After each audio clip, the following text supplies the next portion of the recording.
sort of wide angle video recording as well, so I can upload it to Facebook if you'd like it. Wide angle. Go do some.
I have 4 people watching live.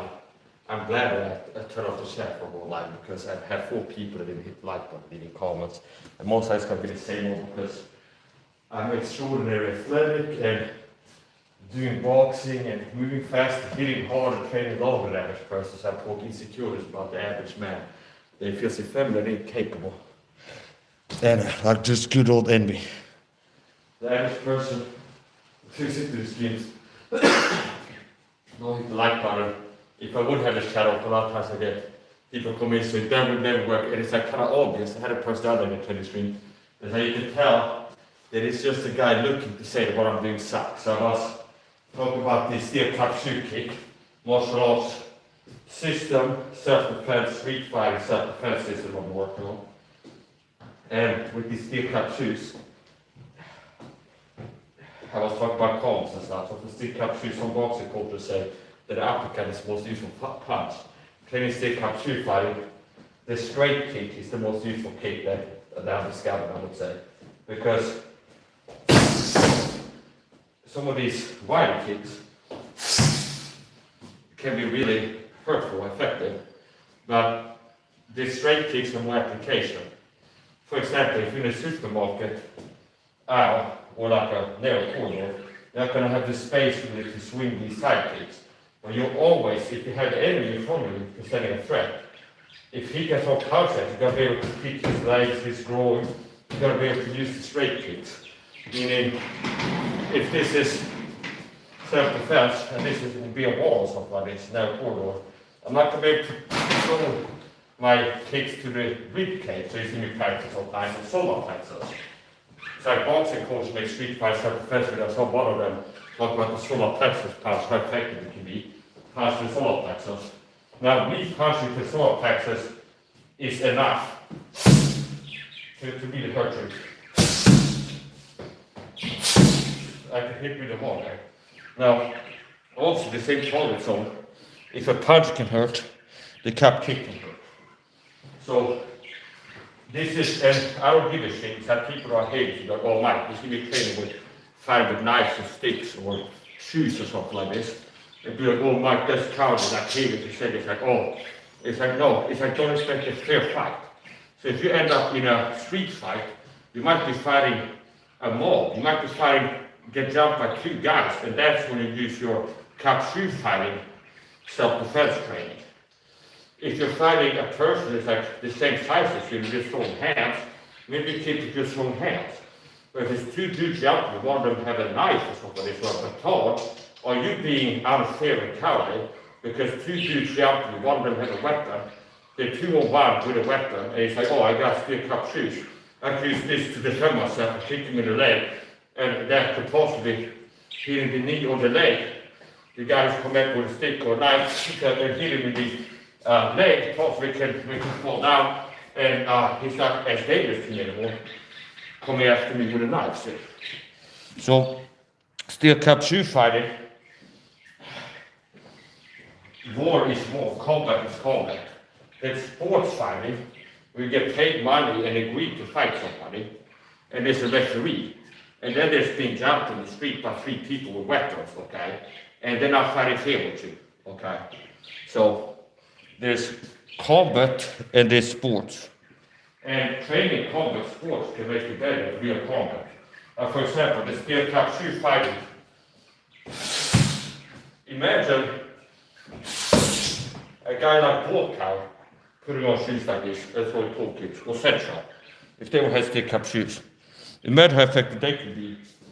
Since they already have the ability to move the legs fast with accuracy, they have the athleticism, strength conditioning, everything. Imagine them putting on steel cup shoes, and that's all kicks work. There'll be a little bit of a technique difference because their muscle memory is more towards connecting either with the bottom of the foot or with the shin bone. Now, I've taught this before, the steel cup shoe fighting. Back on upper arms, we've got to self-defense shoe fighting all times.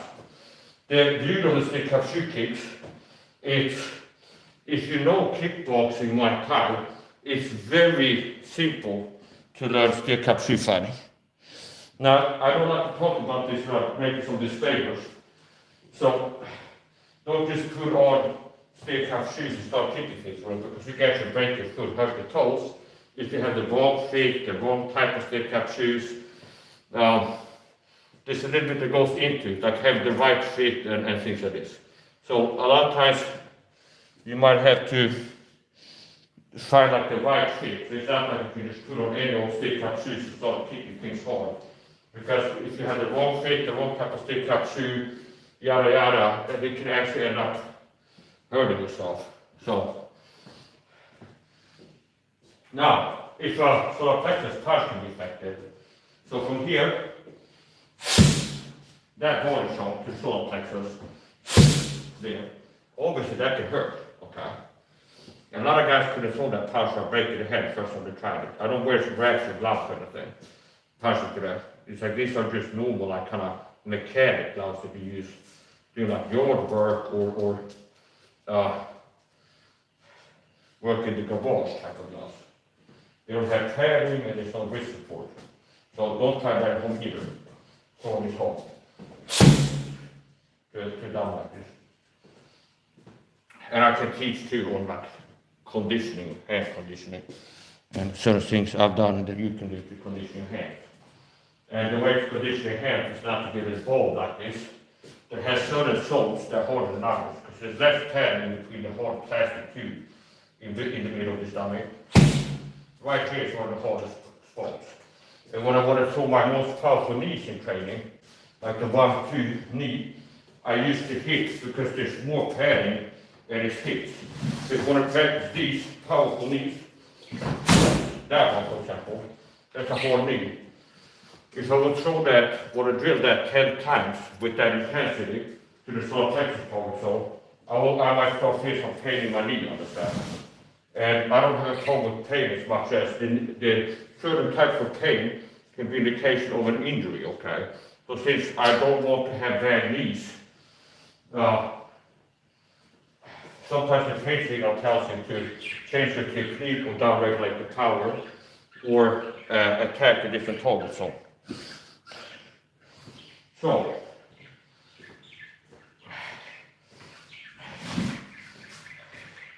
same target zone now, with the steel cap shoe. So long like this. And you don't really need to hit that hard.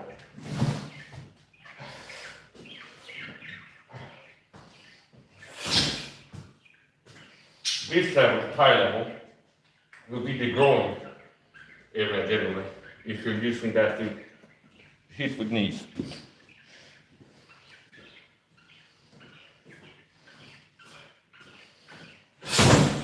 And I actually hit the more plastic down there. So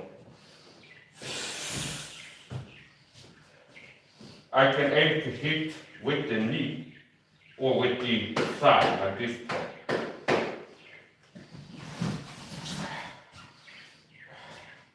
So,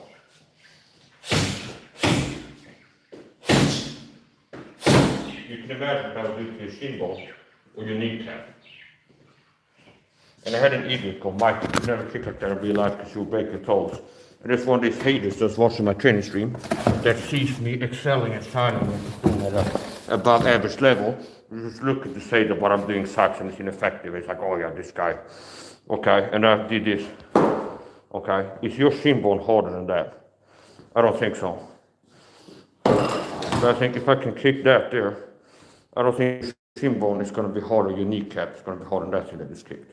Which means like I'll be able to kick at least as hard to your shin bone or knee, and that hard is enough to break your knee or really fuck up your shin bone. Especially when the person is not a fighter, it doesn't have conditioned shin bone. Now obviously, with these kicks, I can use traditional kicks. With these shoes, it's not like I'm limited to toe kicks. I can use kicks with the ball of the foot, the heel, which is the ball of the foot, the back part of the ball of the foot. See, I can kick there, I can kick with the heel to pull up like this, and obviously, I can kick with the shin bone too. So, what I do is, with this, the same ball mechanics for my type kickboxing work with steel cap shoe line. So if I'm using this defensively, if I will open off, we're going to start listening to like this a long time. If I'm going for, as the guy close to the distance, connect to this rib cage when I cap shoot to the rib cage. Understand? Close to the distance we reacting. And I wanted to connect with like a hard kick to the rib cage, or even the hip bone, as it is. So toe kicks normally to the hip bone wouldn't be what you would try to let a toe kick do. Okay?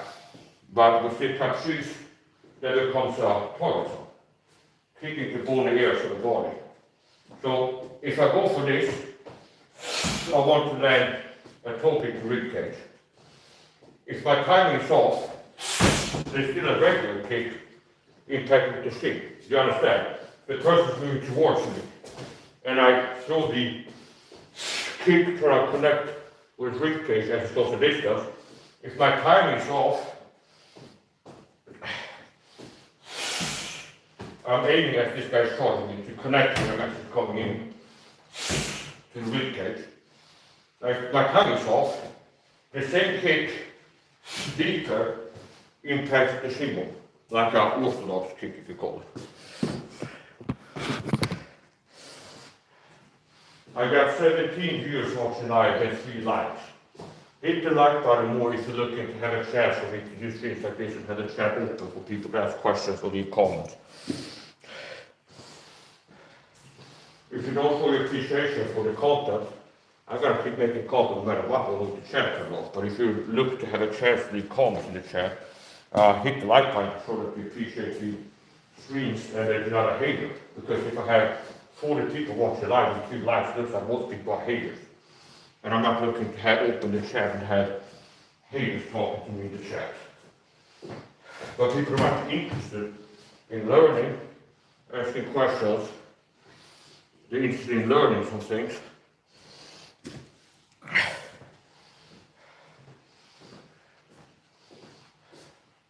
We'll leave tossing comments. That's a different thing. Digital boxing, 1, 2.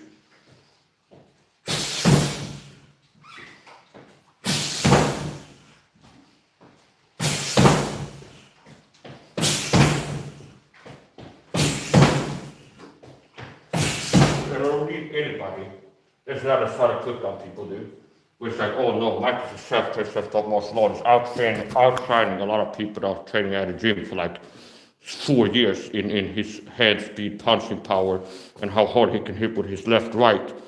Understand? He's like, he's hitting harder with his left, right than some guys that train in a boxing gym with an expert coach for like 4 years in his weight class.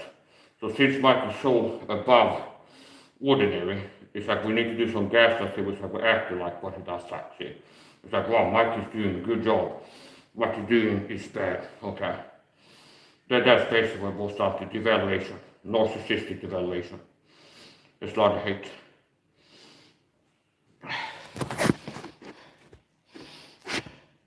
And it's interesting that a guy like me gets more hate than something like Wasif Ali, for example. That he just does live streams. Shadow boxing kung fu. And he doesn't get as much hate as somebody doing shadow boxing, but also working hard for 3 hours, impacting hard, see, with like legit techniques, okay? He doesn't get as much hate. Could it be that he doesn't poke his insecurities as much? By like, wow, this guy is throwing hard and fast shots, and you can hear him hit hard and see him hit hard. That makes you feel feminine, or something like this.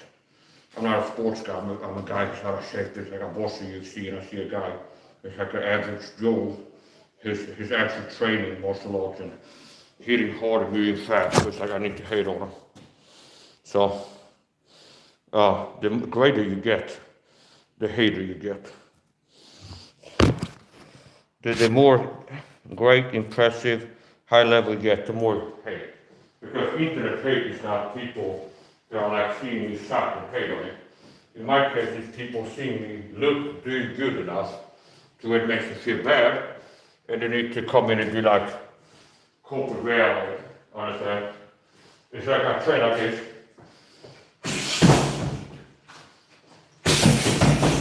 That's more punches. And it's like, it's kind of tested the speed and how hard I'm hitting. And it's like that's almost like someone comes in giving that anymore. It's ha ha ha, you punch like a girl or something like this. Because the truth is they saw me hit hard to the tested level and fast and stuff. So they feel like trigger and they can come in and pretend.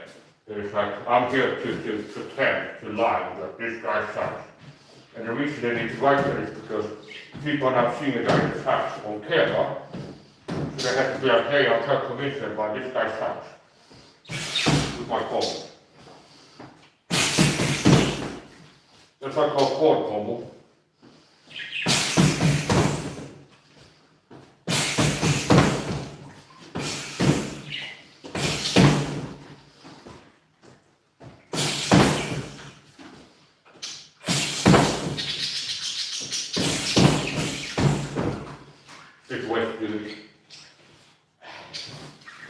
It's not a combo I like to do, just to show off my speed.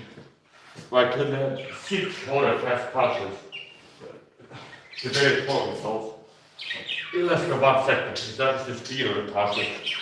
It's the accuracy and power of the punches. Here's the 6 punch combo.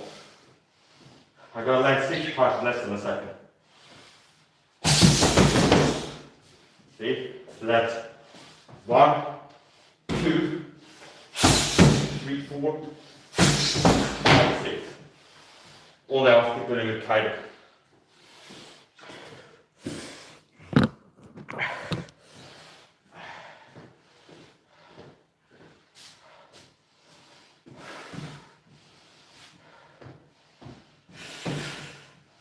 And I don't need anybody to teach me anything.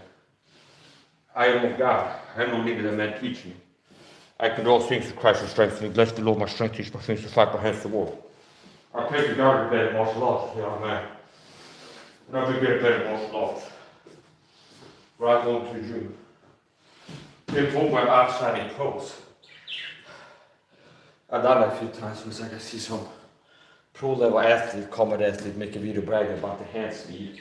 And it's like I go live and I show that I'm at least as fast as they are. Or somebody like the media is hyping up a guy, this public worker, it's like X person shows insane power on the heavy bag. And it's like, I know that I have videos of myself hitting the bob, at least as hard as that pro athlete is hitting the heavy bag.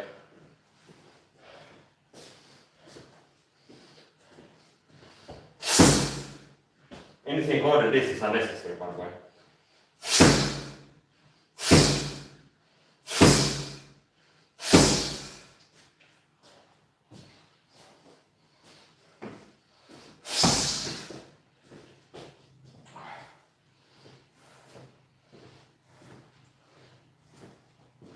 I got 3 lines. I'm gonna end this and go live again a little bit later, a little bit soon, with the chat closed because the coward, pathetic, weak haters that see a superior man that makes them feel shit about themselves, they're not hitting the likes because most people are narcissistic dirtbags, and I provoke people's insecurities, which is why they engage in narcissistic defenses of devaluation and projection. I feel effeminate seeing this guy on camera training martial arts, being physically powerful and masculine. You are gay, Mike comments, okay. Happy Gay Pride Day, Mike comments. It's a lot of the hater stuff. Videos like this, which is what I'm just being myself, and people come in, you're gay, or stuff like this. And that's a narcissistic defense. It's like they see masculinity, a lot of guys say insecure about the masculinity. And it's a guy who's a manly guy doing manly stuff, pushing himself, having some physical powers, and it makes them feel exposed as an effeminate person. They try to go like you're gay or something like this, to try to say that you're feminine. So I kind of enjoy making these videos without the comments of it, because what is it contributing? I had a person, and in second thought, and like after I went to look at the replay, he's gonna get blocked for doing some passive aggressive, like act like he needs to coach me, okay? So I had like top chat only on, so I missed some of his comments where it looks like he's trying to act like he needs to teach me, like I need to be taught something, okay? Meaning it's like, I'm a person that already can throw hard hands and hooks and punches and everything. I don't need anybody, I said. I got to this point without needing anybody's help, I said. I don't need anybody's help. I can also do singing, a cappella singing, and in the same way, I didn't need anybody to tell me how to sing, see?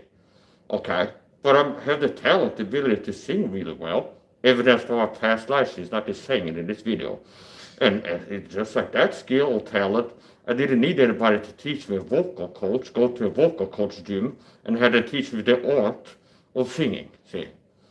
I have a radio voice that I can use on command and read the Bible and things like this. You can search Bible reading, and I have some videos reading, okay, Genesis 1 by Mike, so something like this, okay. I didn't need to go to radio voice school or something like this for that either, see? What about curing myself of panic attacks and depression? Did I have to go to mental health school to be able to fix that? No, okay. So I'm more than a conqueror in Christ, and I can do all things through Christ. All things. I can do all things. I can do chiro. I didn't go to chiro school. I've been doing chiropractic work on myself. Chiro, I didn't need to go to chiro school. I've been able to sing. I didn't need to go to singing school. I've been teaching sermons on how to get saved, and like Christian theology, I didn't have to go to seminary. See? I didn't need to go to seminary to off the top of my head, teach a 3-hour life stream, teaching people how to get saved from scriptures alone. Okay. So it's like, if you want to live beneath your means as a Christian, be like, I can't do anything without the world system vetting me and Satan's world training me up and vetting me. To be like, oh, I want to sing, I have to go to a world system singing school, so for this. Maybe that's true for you. But God has empowered me to be able to do things without needing to rely on the world for every little thing.